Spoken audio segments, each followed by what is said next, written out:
अपेक्षा है कि सरकार इस मामले को यहीं पर खत्म करेगी, बच्चों की बात को मानेगी और बच्चे जो चाहते हैं जहां तक संभव हो सके उनकी बात को माना जाए। अगर सरकार नहीं मानेगी तो ये बच्चे, पूरे बिहार के युवा, जो लोग भी इन बच्चों के साथ सिंपैथी रखते हैं वो, और जो भी सरकार के इस लाठी तंत्र के खिलाफ हैं, वो सारे लोग पूरे राज्य में एक दिन भी हम लोग चैन से बैठने वाले नहीं हैं। और 2 जनवरी से अगर ये मामला नहीं निपटा तो मैं स्वयं प्रशांत किशोर, मैं इनडिफिनिट यहां पर धरने पर खुद बैठूंगा इन बच्चों के समर्थन में, इन 5 मांगों के समर्थन में। कहीं एक कदम भी पीछे हटने का सवाल नहीं है। बिल्कुल आप समझ लीजिए, छात्रों का आंदोलन है, खुला है मंच, हर दल के, हर विचारधारा के लोग उसमें आते हैं। कोई कुछ बोल दिया, कोई बात नहीं है, वो छात्रों का आपस का मामला है। ये जो लड़के हैं अगर हमारे खिलाफ बोल रहे हैं, पक्ष में बोल रहे हैं, कोई शिकायत नहीं है, मेरी इनसे कोई शिकायत नहीं है। हम राजनीति करने नहीं आए हैं। जितने लोग यहाँ बैठे हुए आपको मालूम है, 2.5 बरस में मैंने किसी भी आंदोलन में, धरने प्रदर्शन में हिस्सा नहीं लिया है। ये पहला ऐसा मौका है जब मैं सब कुछ छोड़कर इन बच्चों के साथ खड़ा हूं। इसलिए खड़ा हूं कि इनका दर्द समझ रहा हूं। तो नेतृत्व का कोई इतना चिंता नहीं है। हम तो गांव में पैदल चल रहे 2 साल से, ये लोग तो पटना में बैठे हैं। जितना जिसका नेतृत्व लेना है ले ले। आप ये बताइए, 1 मिनट रुकिए, तेजस्वी यादव जी ऑपोजिशन के लीडर हैं, ऑपोजिशन के लीडर हैं। कल लाठी चार्ज होने के बाद, लाठी चार्ज होने के दौरान, या पूरे दिन छात्र संसद में, या बच्चों से मिलने अस्पताल में, या गर्दनी बाग में कभी गए? आज तक गए? अगर कोई खड़ा था बच्चों को बचाने के लिए तो प्रशांत किशोर ही खड़े थे। हाँ, ये जरूर है, छात्रों का ये कहना है कि भैया अगर आप एक घंटा और रहते ना तो हम लोग को कोई नहीं मारता। ये विश्वास भी छात्रों का प्रशांत किशोर पर ही है, दूसरे पर नहीं है। उसी दौरान करीब करीब वहां मेरे सिट आउट खत्म होने के 45 मिनट के बाद मुझे ये सूचना मिली कि पुलिस ने वहां पहले वाटर कैनन का प्रयोग किया और फिर छात्रों पर बर्बरतापूर्ण लाठी चार्ज किया गया है। तो पहली बात मैं आपको क्लियर करना चाहता हूं कि प्रशांत किशोर वहां से नहीं हटे हैं। प्रशांत किशोर के हटने के बाद पुलिस ने लाठी चार्ज किया है और ये गलत है, सरासर गलत है। और किसी भी हालत में जिन लोगों ने भी ये गलती करी है उनको छोड़ा नहीं जाएगा। जब तक हम हैं, पूरी ताकत से जिन लोगों ने भी छात्रों पर लाठी चलाई है उनको छोड़ा नहीं जाएगा। आंदोलन नीचे अब होने वाला नहीं है, क्योंकि अगर वहां 1000-1500 छात्र रह भी गए थे, वहां ट्रैफिक नहीं रुका हुआ था, छात्र कोई उपद्रव नहीं कर रहा था, किसी सार्वजनिक संपत्ति का कोई नुकसान नहीं हुआ है। पुलिस चाहती तो उसको हल्के से अपने आप छात्र वापस जा रहे थे। पुलिस ने जिस बर्बरता से लाठीचार्ज किया है, मुझे ऐसा लग रहा है ये पटना में 2-4 पुलिस अफसर, इनको नया हीरोइज्म करने का आदत हो गया है। तो आपके माध्यम से मैं बता रहा हूं, आप लोगों ने सूचना दी है कि हम लोग पर एफआईआर हुआ है। आज हम लोग यहाँ के पुलिस पर एफआईआर भी करेंगे, पुलिस पर कोर्ट में भी जाएंगे, इनको ह्यूमन राइट्स में भी ले जाएंगे।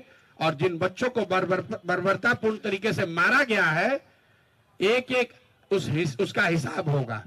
अगर लड़कों से नारेबाजी करने से लड़के उल्लंघन कर रहे हैं कानून का, तो आप लड़कों को दौड़ा दौड़ा कर मार रहे हैं, वो कानून का उल्लंघन नहीं है। कौन से कानून में लिखा हुआ है कि पुलिस ऐसे मार सकती है? कोई नहीं मार सकता है। और अभी एक मौका में फिर से सबके हित में, हम लोग लफंगई करने नहीं आए हैं। मैं चाहता हूं और छात्र ये चाहते हैं कि उनका रास्ता निकले। हम लोग की उसमें भूमिका क्या होगी? तो मैं चाहूंगा कि छात्रों की ओर से आप बात कर लूं। हम लोग की जो 5 मांगे थी कि री एग्जाम होना चाहिए और जिन साथियों के ऊपर एफआईआर हुआ है उसको वापस लिया जाए। सोनू यादव नाम का जो एक लड़का इस पूरे मामले के कारण उसने आत्महत्या कर ली, उसके परिवार वालों को 10 लाख का मुआवजा मिले और सरकारी नौकरी मिले। पुलिस वालों की ओर से जो बर्बरतापूर्वक लाठीचार्ज किया गया उनके ऊपर कार्रवाई हो।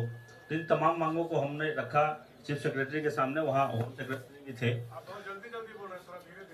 तो ब्यूरोक्रेसी का अपना जो एक नपतुला तरीका होता है जवाब देने का, वो एक खांचे में ही बोलते हैं, वही तरीका था चीफ सेक्रेटरी सर का भी।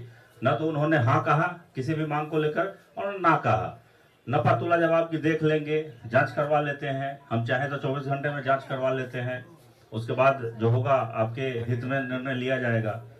हम लोगों ने तमाम जो मांगे रखी उसमें हमने जो हमारा जो री एग्जाम का मुद्दा था उसके लिए हमने ठोस तर्क दिया कि क्या सर 18,000 लोगों का अलग से एग्जाम लिया जा रहा है, पीटी में जो कुल रिजल्ट होगा वो लगभग 20 से 21,000 लोगों का रिजल्ट होगा, और 18,000 का एग्जाम आप अलग से ले रहे हैं, यानी कुल रिजल्ट का 90% के बराबर ये है। और नॉर्मलाइजेशन आयोग कह चुका है कि नॉर्मलाइजेशन नहीं होगा, यानी दो अलग अलग डेट पर आप एग्जाम ले रहे हैं और नॉर्मलाइजेशन नहीं करेंगे तो फिर ये इंजस्टिस होगा किसी ना किसी एक, या तो 13 दिसंबर को जो एग्जाम हुआ उनके साथ इंजस्टिस होगा या 4 जनवरी वाले के साथ इंजस्टिस होगा। इस बात के ऊपर वो चुप हो गए, इसका कोई जवाब नहीं था उनके पास शायद।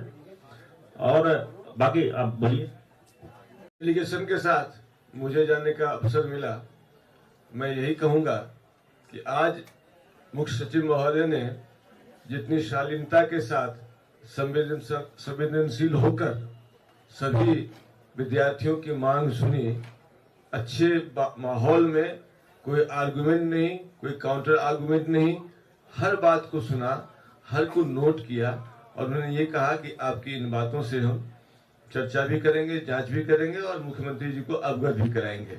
ये जैसा कि छात्रों ने, साथियों ने बताया, उन्होंने कोई निर्णय नहीं दिया है, निर्णय नहीं किया है। संभव है कि उनके स्तर की बात ना हो, संभव है कि उनको और विचार विमर्श की जरूरत हो, संभव है कि उनको चीफ मिनिस्टर से क्लियरेंस की जरूरत हो।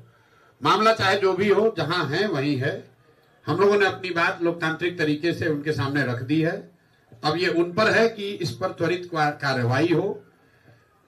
अभी हम साथियों ने मिलने के बाद ये जो लोग लौट कर आए हैं तय किया है कि 48 घंटे का समय, 2 दिन का समय हम लोग को सरकार को देना चाहिए, लोकतांत्रिक मर्यादाओं को ध्यान में रखकर। क्योंकि चीफ मिनिस्टर आज शायद पटना में नहीं है, रात में लौटेंगे, तो हम लोग 48 घंटे तक चीफ मिनिस्टर के आने का, और आज जो चर्चा हुई है उस पर अधिकारीगण मिलकर जो निर्णय लेना चाहते हैं, क्योंकि मुझे जो बताया गया है कि बैठक के दौरान भी उन्होंने कहा है कि ये सब जांच जो हम 24 घंटे में भी करा सकते हैं।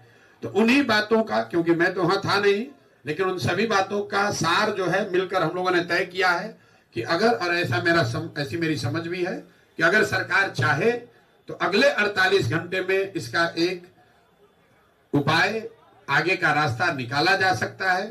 छात्र पूरी तरीके से आंदोलन से अलग हटकर पढ़ना चाहते हैं, अपनी जिंदगी बनाना चाहते हैं, ये टकराव का रास्ता नहीं चाहते हैं, कोई भी टकराव का रास्ता नहीं चाहता है। छात्रों ने एक कदम बढ़ाया है, तो अब सरकार पर है कि सरकार भी एक कदम बढ़ाए, मामले को खत्म करे। ये बिहार